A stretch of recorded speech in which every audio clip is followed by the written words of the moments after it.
United States Senator Lindsey Graham has cited the U.S. Air Force's recent strikes on nuclear facilities in Iran to issue a threat against Russia and its trading partners, warning of serious consequences for Moscow if it fails to abide by American demands over its ongoing military campaign in Ukraine within 50 days. If Russian President Vladimir Putin and others are wondering what happens on day 51, I would suggest they call the Ayatollah Ali Khamenei, Graham stated. The attack referred to, launched under Operation Midnight Hammer, saw 7 B-2 Spirit intercontinental range stealth bombers take off from Whiteman Air Force Base in Missouri, with a flight plan that indicated Guam was their destination, before unexpected striking the Fordow and Natanz nuclear facilities in Iran on June 21st. The sorties took 37 hours.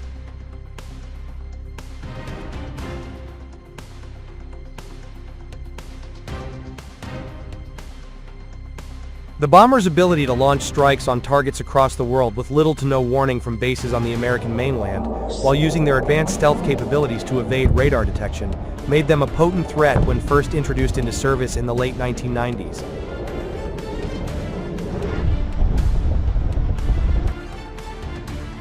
The B-2 was developed specifically to be able to operate deep inside Soviet airspace during the waning years of the Cold War, although rapid improvements to Soviet air defense capabilities had raised serious questions in the U.S. Air Force regarding its survivability long before the class had entered service.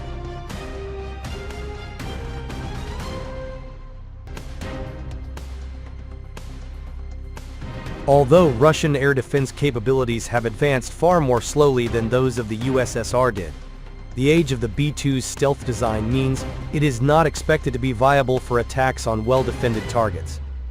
Unlike stealth fighters such as the F-35, which were not designed to evade detection by long-wave-band early warning radars, but rather to be very difficult to form target locks on, the ability to evade detection from radars in all wavebands is vital to the B-2's survivability.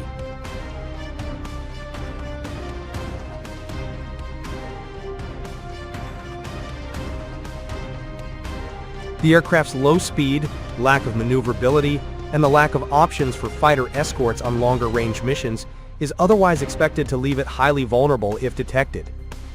Russia's particularly large-scale deployments of long-waveband radars such as the Rezonans NE and Voronezh DM thus make its territory among the most challenging targets for B-2 strikes.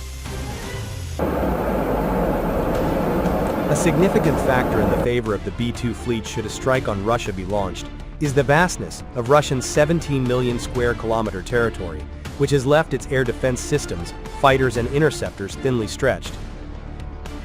Particularly in Russia's remote Arctic, Central Asian and Pacific regions, air defense capabilities remain limited.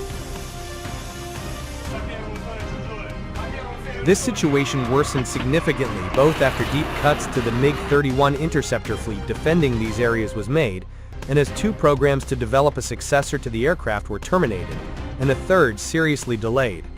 As a result, even if B-2s are detected, they potentially could be used for strikes on remote facilities of economic significance, such as Arctic oil installations.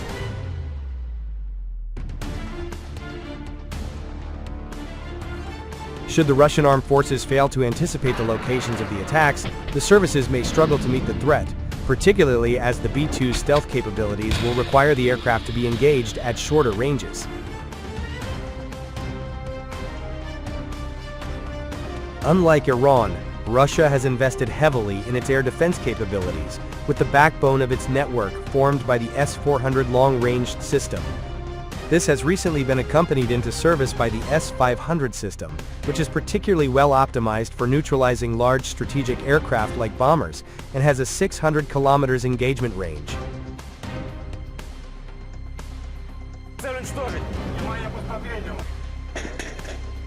These systems are nevertheless more limited in their ability to cover large areas than fighters or interceptors, with a primary rationale for the Soviet Union developing the MiG-31 being the inability of ground-based systems to provide sufficient coverage over remote regions.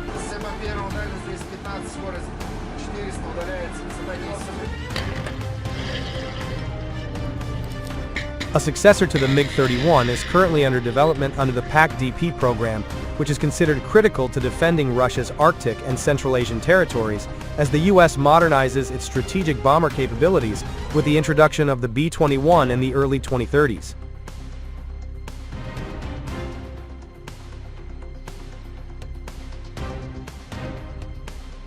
Major delays to the PAC-DP program, however, which was initially reported by officials to be intended to bring an interceptor into service in the late 2020s, has raised the possibility that Russian territory will be left more vulnerable as the B-21 is introduced. Delays of close to a decade in bringing the S-500 into service have further exacerbated the issue, with the sole S-500 regiment in service now deployed to protect Crimea in Eastern Europe.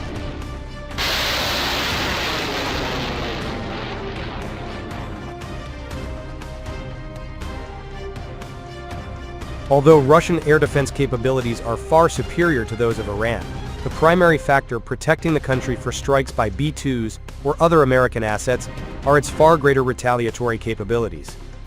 While Iran has, with North Korean support, developed a considerable ballistic missile arsenal capable of threatening American military facilities across the Middle East and much of Eastern Europe, Russia can launch retaliatory attacks on the United States mainland itself, as well as against American military facilities and economic interests around the world.